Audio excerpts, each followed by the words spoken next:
So it's my great pleasure now to introduce the third speaker of the morning, after which we'll have a panel discussion, Dr. Maureen Murdock. She's a family therapist and the author of the best-selling book, The Heroine's Journey, which explores the rich territory of the feminine psyche. It's a groundbreaking book, her response to Joseph Campbell's A Hero with 1,000 Faces, and it's been translated into 23 languages, including Farsi. Maureen was chair and core faculty of the MA counseling program at Pacifica, and for I don't know how many years. And she received a grant from the OPUS archives to do research on the work of Maria Gimbutas. Her interest in Gimbutas's work lay in the relationship to a feminine aspect of the divine. She described, rather than in a literal reading, of the artifacts she unearthed. During the mid-'80s, Murdock created a photo essay called Changing Woman, Contemporary Faces of the Goddess, to highlight the various ways women honored the goddess in their work and their lives. Several of those images will conclude her slideshow today on the evolution of the sacred feminine. Maureen teaches memoir writing nationally, and her most recent book, on the table back there, is called Myth-Making, Self-Discovery, and the Timeless Art of Memoir. So please welcome Dr. Maureen Murdock. I realize listening to Hallie and Charlene is that I must represent Southern California. We were a little slower in terms of creating women's spirituality groups. We were more in the 80s, which you're going to see in my slideshow.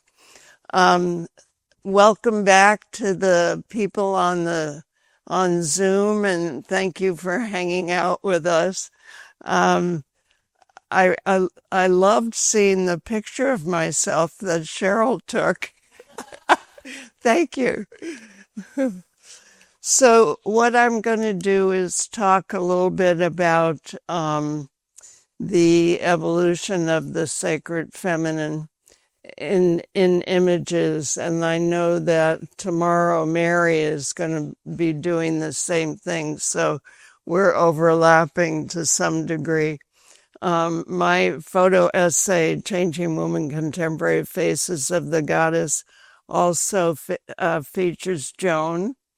And so it's so fun to get together with everyone again, because I haven't seen you since I photographed you in the mid-'80s.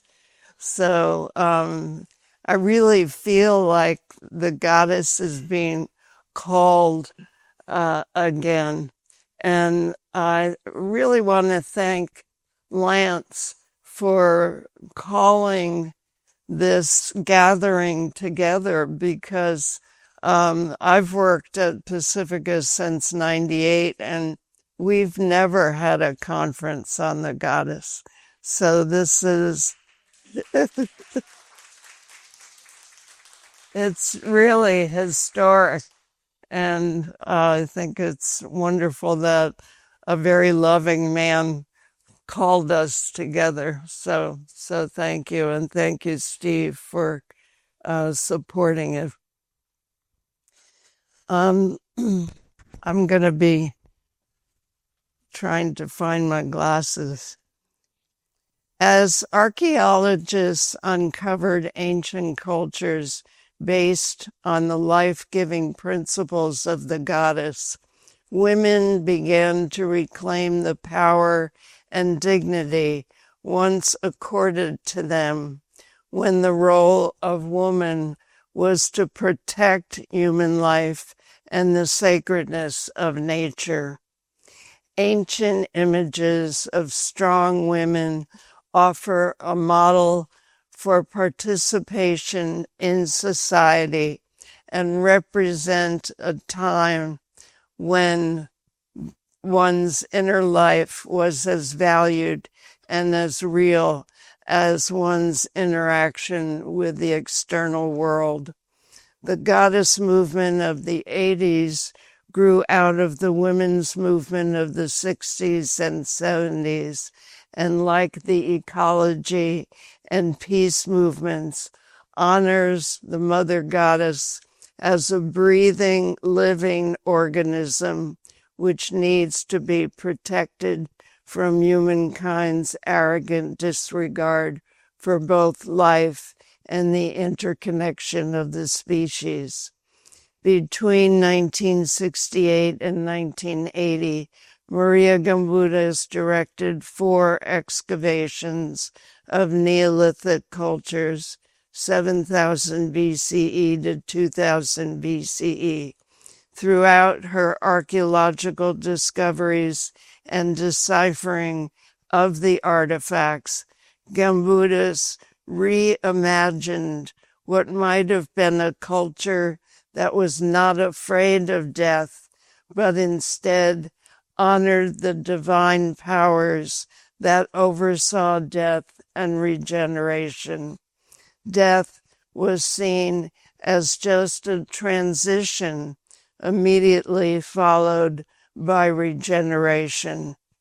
Citing evidence from her excavation of cemeteries, settlements, the historical records of the continuance of the matrilineal system, from portrayals in frescoes, from folklore and similar evidence in the Minoan culture of Crete, Gamboudas concluded that old Europe was a matrilineal society with a female deity.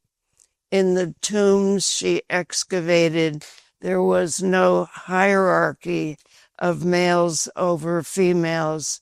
The burial sites showed an egalitarian society. From this, she extrapolated that men and women lived in harmony with each other without one having power over another.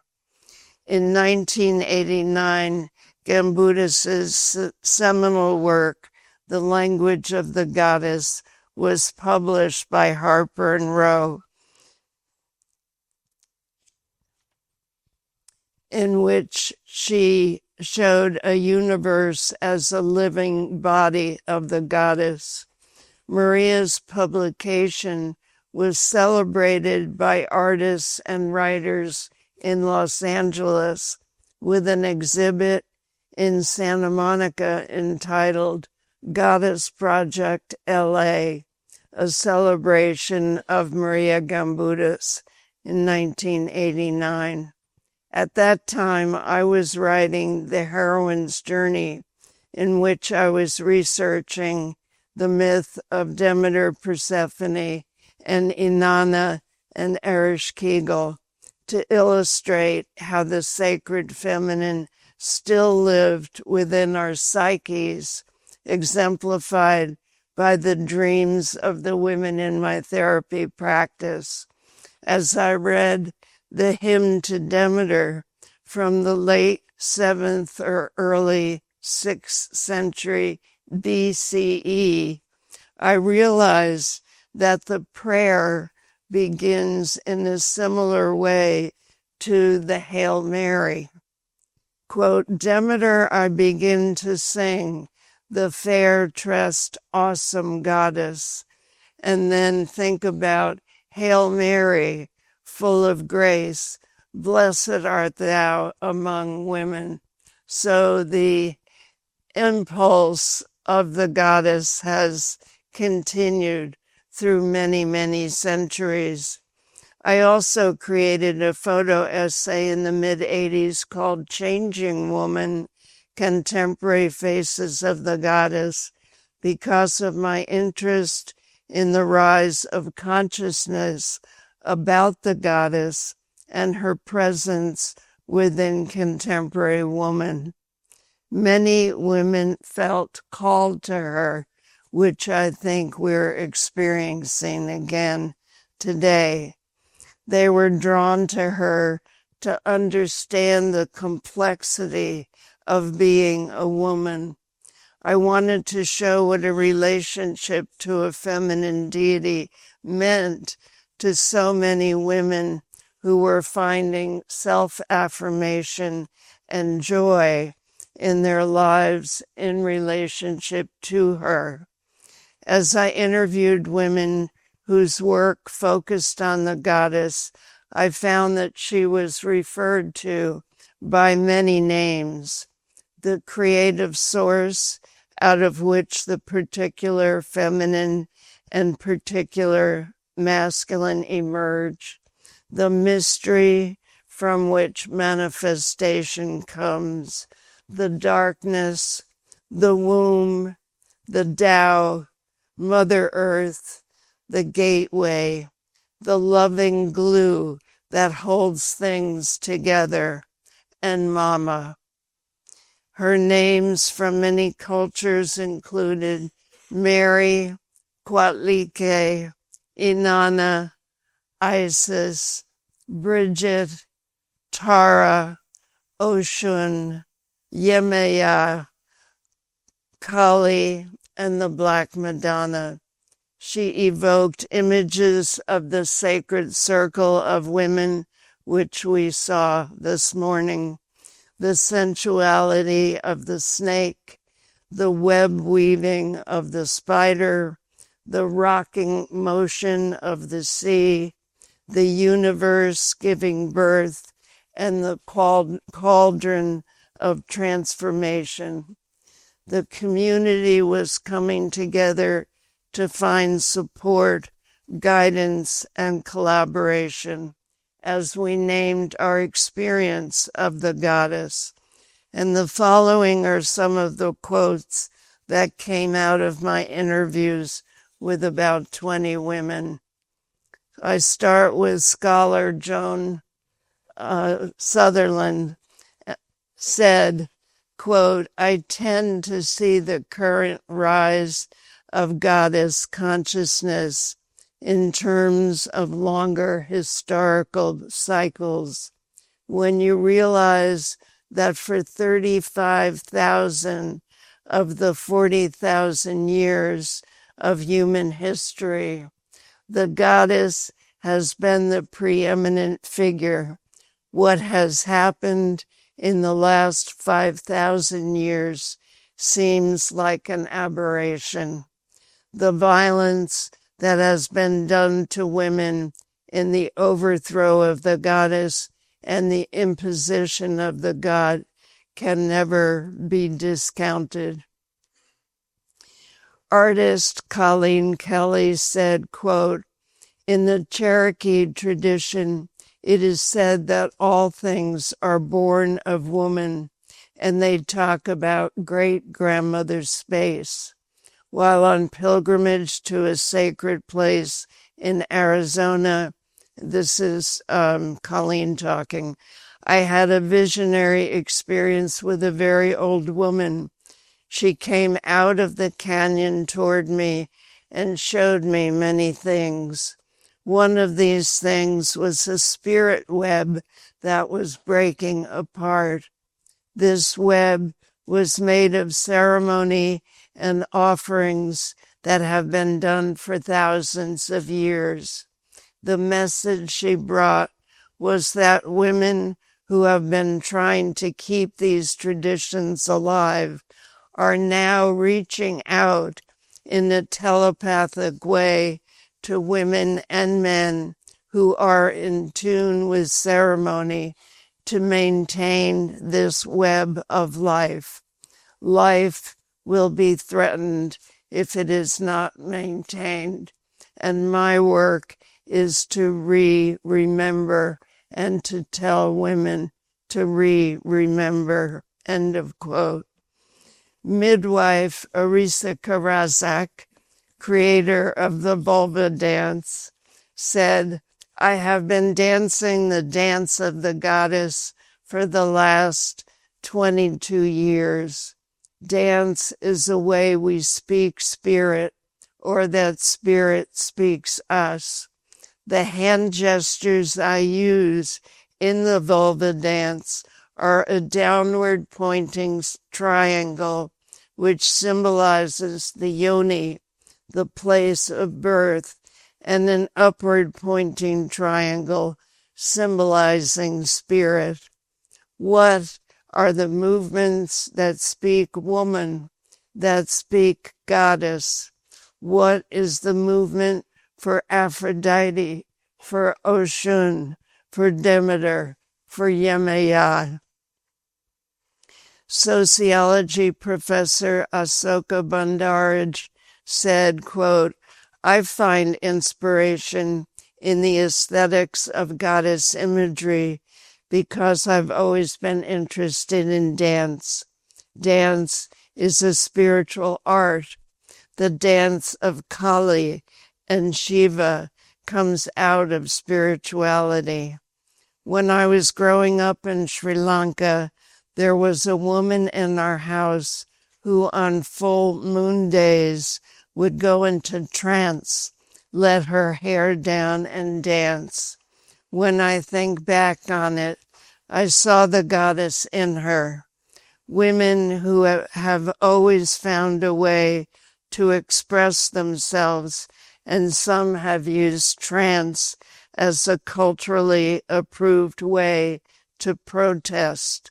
In Southeast Asian free trade zones, where labor unions are not allowed and women are terribly controlled and repressed, when things get really hard, some women go into trance and dance. Artist Buffy Johnson, who wrote Lady of the Beasts, Ancient Images of the Goddess and Her Sacred Animals, first heard about the goddess in 1938 when she was living and painting in Paris. She said, immediately I knew that there was the goddess, not a goddess, but she had no one to talk to about her. 1938. She said it is natural that there's such a rise in consciousness about the goddess at this time when she is needed so badly. I just don't think our civilization is going to continue unless that overemphasized masculinity of this period is ameliorated and balanced with some yin. Artist Mayumi Oda said, quote, I do not feel there is an external goddess, an external deity. It's a collective image. For the past 20 years, I have explored the different aspects of myself through different goddesses. I've been working with the Dakini, which is the wrathful side of the goddess, the warrior side. It is not anger that I want to express. It is a little bit beyond that. If we don't do something about the imbalance on our planet, we can no longer live there.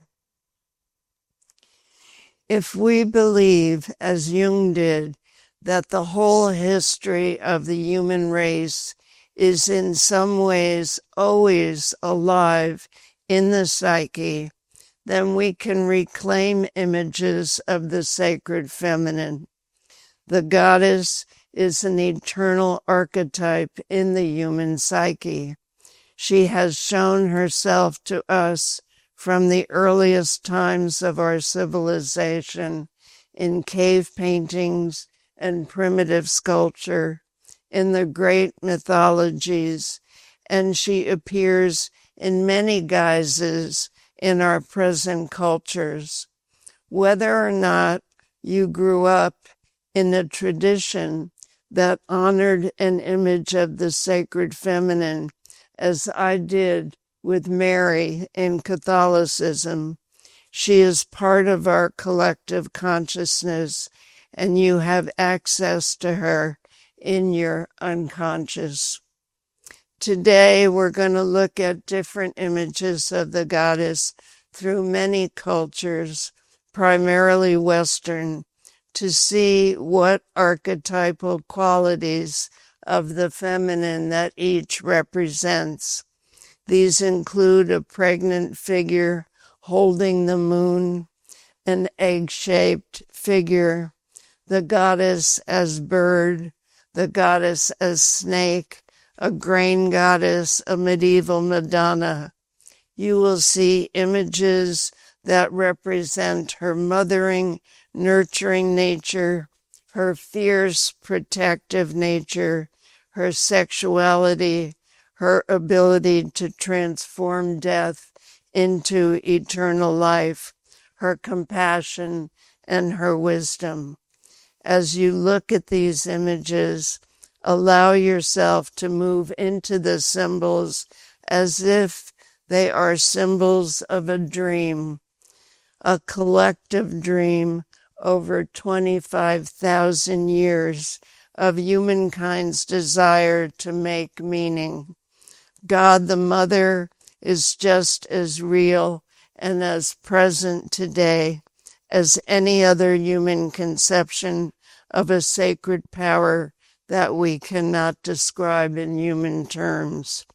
I took many of the images while on pilgrimage to Black Madonna sites in France, Switzerland, Spain, Poland, Minoan images in Crete, and from images in Gambudis's archives, drawn by Joan, beautiful, beautiful illustrations, where in 2009 I had received a grant to study Gambudis's work. I end with several photographs of contemporary women who participated in Changing Woman Contemporary Faces of the Goddess, which was exhibited at the Women's Building in Los Angeles in 1986. So we'll start with the goddess of Lucelle from Paleolithic times. Think of this, 30,000 years ago. She holds a bison horn bearing 13 notches, which might be a lunar calendar, marking the waxing days of the moon, the menstrual cycle of women, or the seasonal migration of animals. The crescent moon of the goddess leads forward to the crescent on the Babylonian head of Astarte in 200 BC, and the crescent moon beneath Mary's feet from the 15th century. This is the ivory Venus. The egg and egg-shaped womb are both images of the beginning of life. The single egg divides, becoming two, and from the separation of two halves, female and male, creation comes.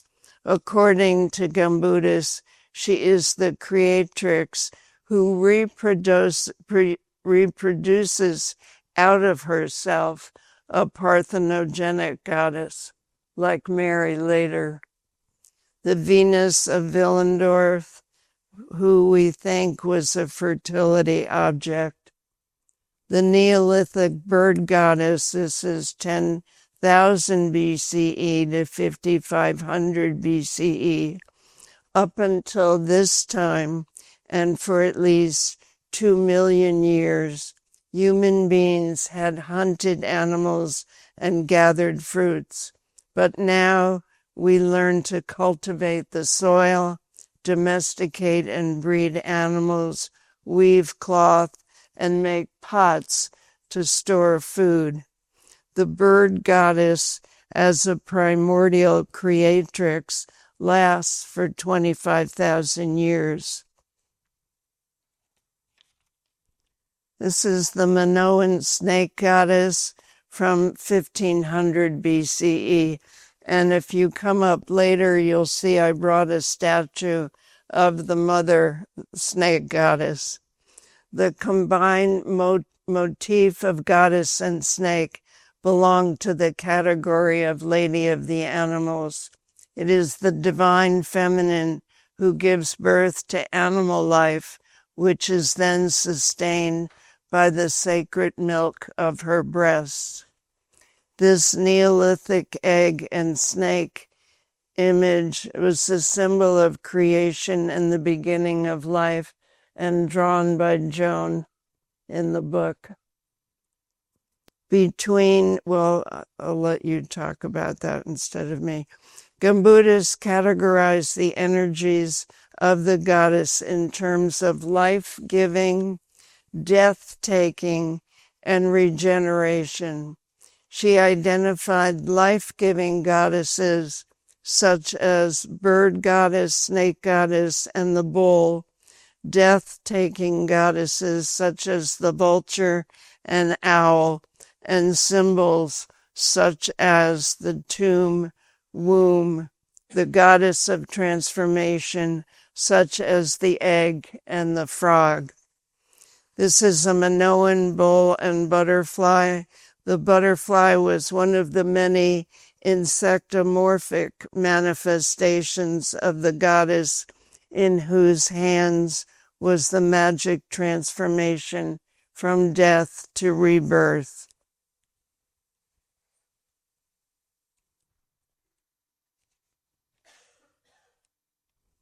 This is the owl goddess.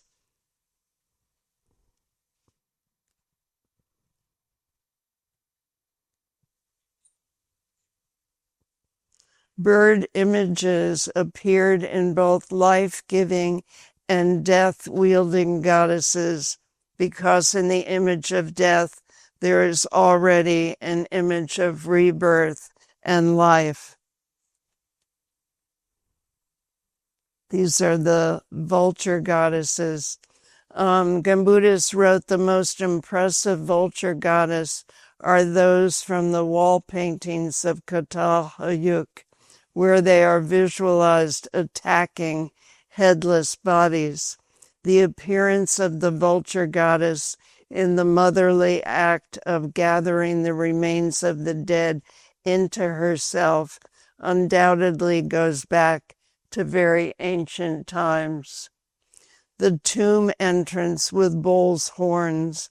The tomb is the place where regeneration begins, and the elemental form of the tomb is the egg, which is the symbol of regeneration. This is the Lipinski virgin egg, a symbol of fertility. The frog goddess was both a funerary and life symbol of old Europe. Gambudis writes, their peculiar relationship with the uterus of the life-giving, regenerating, and transforming goddess accounts for their prominent role in old Europe symbolism. And this is a votive frog goddess and Matana from 1811, which shows the longevity of the frog goddess as in a votive tablet from Bavaria. We've been looking at the divine feminine relationship to birth and regeneration and seasonal vegetation cycles. Now we're going to begin to look at her in relationship and to death and transformation in later cultures. This is the goddess Ma. She's the goddess of transformation and resurrection in death. She's seen here at the entrance to the burial chamber of Queen Nefertari, emblematic of the fact that the queen is ready for the transformation and resurrection that occurs after death. This is the figure of Isis guarding the sarcophagus of a pharaoh like a great winged bird. The presence of the goddess and her prayers are necessary for the transformation of the deceased. This is Isis suckling Horus, which prefigures the Madonna and child. Isis was the mother goddess suckling her son Horus, who was worshipped in southern Egypt from 1800 BCE. Isis, like Mary after her, brought her son forth of herself, the virgin birth. Isis was also known as the Star of the Sea. Hathor was a mother goddess, the divine cow with horns and an udder, and she was also the sky with stars upon her belly. Hathor means house of Horus, and Horus is one of the sun gods. As the sky, Hathor provides the sun with a location, shelters him and gives birth to him from the house of her womb each dawn. This is Isis, Demeter, Horus, and Hathor. If you look closely, on the top of Isis's head is the symbol of the goddess Hathor, the cow horns with the sun disk of the god Re in the middle. The mother goddess holds ears of grain and lotus blossoms, and Horus looks over her shoulder. She prefigures the developing iconography of Mary and Jesus, while at the same time is associated with the cow god Hathor, associated with love, tenderness, fertility, and joy. This is Inanna from the Bronze Age, beginning around 3500 BCE to 1250 BCE. One story about the goddess that you're probably already aware of. It's unvaried throughout the Near East. The goddess becomes separated from the one she loves, who dies and falls into a darkness called the underworld. This separation is reflected in nature as a loss of light and fertility. The goddess descends to overcome darkness so that her beloved may return to light and life may continue. Inanna, the queen of dates, sits upon her lion-hoofed throne. See if you can see that. Her companion animal was the lion. She symbolized the consciousness of transitions and borders, the place of intersection and crossing over. And I think she prefigures the Christos myth because she hangs on a peg to rot.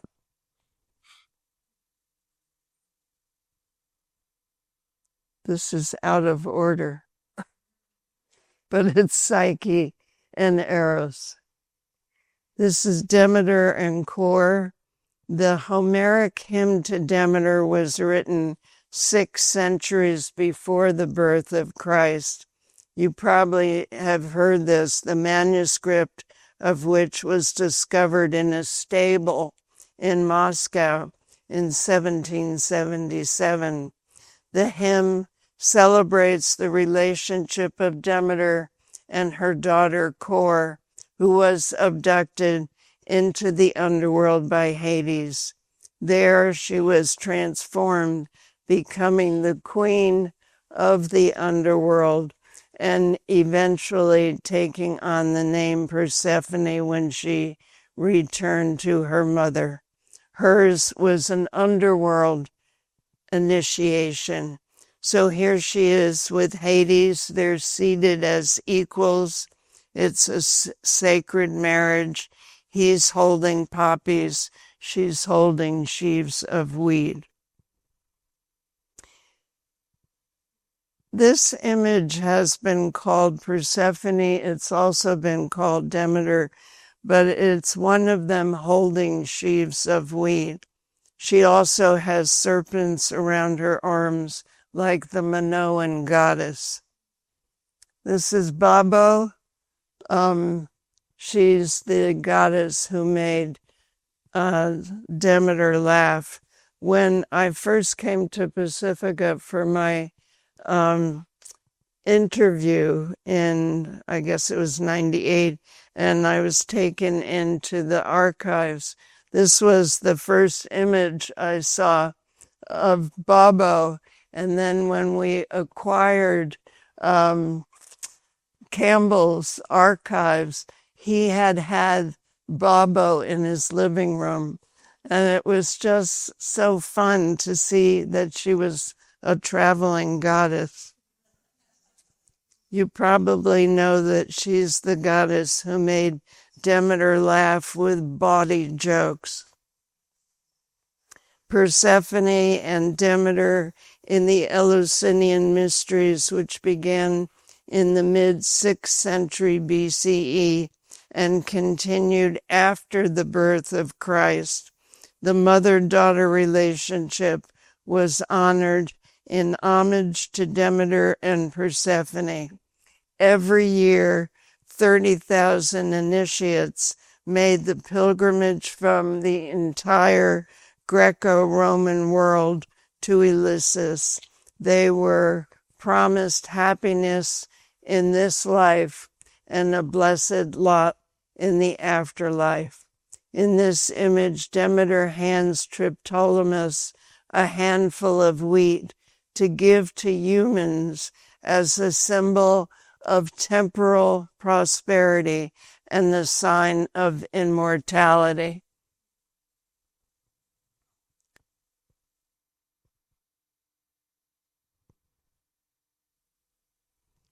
This is Aphrodite for Hesiod.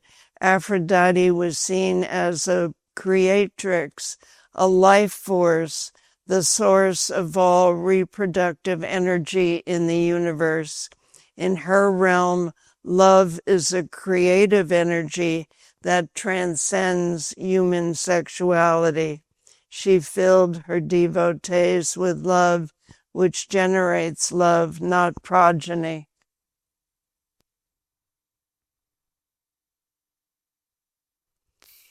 And now we're going to move into the Middle Ages. In the Middle Ages, Sophia became identified with Mary, who is the throne of wisdom. In the patriarchal development of Judeo-Christian West, with its masculine monotheistic trend, the goddess, as a feminine figure of wisdom, was disenthroned and repressed. She survived only secretly through the Gnostics, the Kabbalists, and alchemy. Alchemy perceived nature as infused with numinous divinity and as a transformative spirit. To the alchemists, Sophia was seen as the infusion of spirit into matter. This is the Black Madonna at Einsiedeln in Switzerland, called Our Lady of the Dark Forest. The Black Madonna is the most contemporary form of the idea of a very old goddess. In the Indo-European symbolic system, black did not mean death. It was the color of fertility, the color of damp caves and rich soil of the womb of the goddess where life begins. The impulse of the mother goddess made her way from the fertile delta of Mesopotamia across the Mediterranean, past Greece, past Italy, up through Spain and France to the north, turning east around Central Europe to Russia, and temples were built on existing shrine sites. At 4 p.m., the monks at Einsiedeln sing the Salve Regina in front of the altar of the Black Madonna. They have been singing to her for the last 400 years. They sing, Hail Mary and Mother of Mercy, Hail our life, comfort, and hope. Exiled sons of Eve, with loud voice we call to you. This is the Black Madonna of Le Puy, and I brought her statue as well. One theory is that this statue of the Black Madonna is a very old statue of Isis, converted to the Black Madonna because of its resemblance to certain statuettes of Isis holding Horus. Another is that this Black Madonna originates from Ethiopia. A temple of the African Isis was found underneath the cathedral, which was built prior to 1100 AD. Pilgrimage to Our Lady of Le Puy has been popular since the early Middle Ages. Charlemagne was the first of 13 kings of France to come to her as a pilgrim, and Le Puy was considered the Lourdes of the Middle Ages for its miraculous healings that occurred there. There are hundreds of stone steps that lead to the cathedral. And this image of the Black Madonna is over the central altar. This is the goddess of Rocamadour. The Black Madonna of Rocamadour has been a site of pilgrimage since her cult was named in 1105. It's so interesting to me that so many of the Black Madonna images emerged in the 1100s. She has, people have been coming to her since 1105. People come by the thousands to her to be healed, and she was invoked to protect people who had gone to war and sailors from the perils of the sea. Our culture has always had difficulty consciously integrating the feminine side of life, especially the dark side. The dark feminine resists all attempts at idealization. Like Astarte and Isis before her, the Rocamadour Black Madonna was called the Star of the Sea. This is the Black Madonna of Montserrat. She's called La Moreneta, the little dark one. This statue is in the 12th century Romanesque style, but it is said that she was moved to Montserrat in 718 to avoid danger posed by invading Saracens. Each year, over 1 million pilgrims come to pay homage to her, and she is the patron saint of Catalonia. And I also brought a statue of her. Her history is archetypal. She changes cultural form, but she's always giving birth to the divine child within us. The Black Madonna carries the missing dark pole of the feminine archetype in our time. She calls us to spiritual maturity. This is the Black Madonna at Chartres, built in 1013. Chartres is the first cathedral in which Mary, the feminine, appears on the facade of the church. Her presence reflects the conscious return of the feminine principle into the ruling values of Western culture. The center of the labyrinth at Chartres is the flower, the symbol of the Virgin Mary. The center is occupied by the feminine principle, the journey of transformation, which involves a discovery of that reality. She tells us that life is a pilgrimage. She is the doorway, the path, the destination, taking us home to the sacred center. She is both the source of a new consciousness and the wellspring of all creativity. She calls to us to help restore the balance so badly needed in the Western understanding of God. The Black Madonna of Czestochowa, 1,000,000 pilgrims converge on the Feast of the Assumption, which is August 15th. And she is also known as the Polish Lourdes. She's not a statue. She's an icon encrusted with rubies, diamonds, other precious jewels, and pearls. Through her veneration, it is believed that the pilgrim stands in the living presence of the divine feminine and the infant Jesus themselves. Mary Magdalene is said to be the first to witness the resurrected Christ. She ran to tell the male disciples who were led by Peter, but they did not believe her. There was a lot of tension in the early church between female and male disciples because it was said that Christ gave teachings to Mary Magdalene that he had not given to his male disciples. Mary Magdalene has carried the archetypal dimension of the erotic feminine nature. Mary, the Virgin Mother of God, established for Christianity a spiritual pole for the development of consciousness away from nature, but left it in its shadow the image of Mary the whore.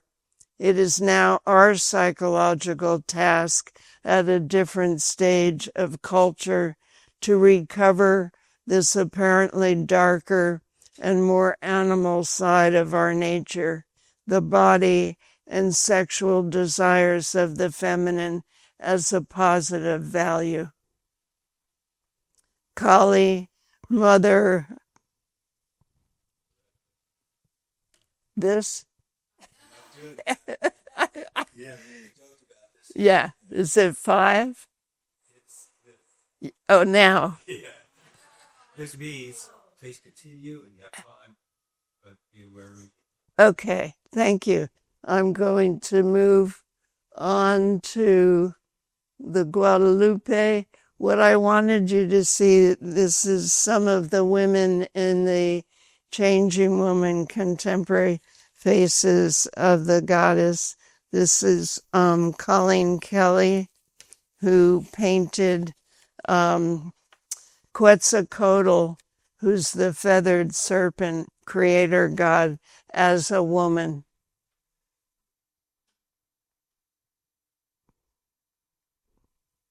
Mayumi Oda with the Dakini, the female embodiment of enlightenment. Arisika Razak, who created, she's a midwife, created the vulva dance. Asoka Bandaraj, who's a sociology professor. Buffy Johnson, author of Our Lady of the Beasts, Ancient Images of the Goddess and Her Sacred Animals. She was the one who first heard about the goddess in 1938.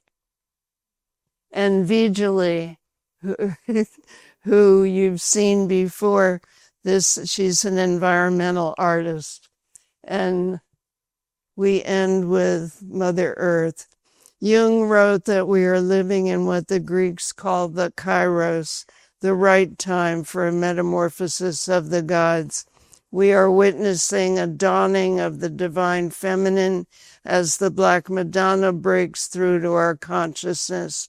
in people's dreams, as well as the collective impulse to protect the bounty and wisdom of the environment. Understanding and integrating the dark feminine puts us back in relationship with the earth and all of its life forms. The goddess is the spirit of evolutionary consciousness that lies hidden in the depths. Every time the archetypal dark feminine recedes, she returns. Every time, I just read that, she has been here since the beginning of time, and she will endure as long as the mysteries of life and death endure. She is always there. She never abandons us. Listen and watch for her in your dreams. She is calling you.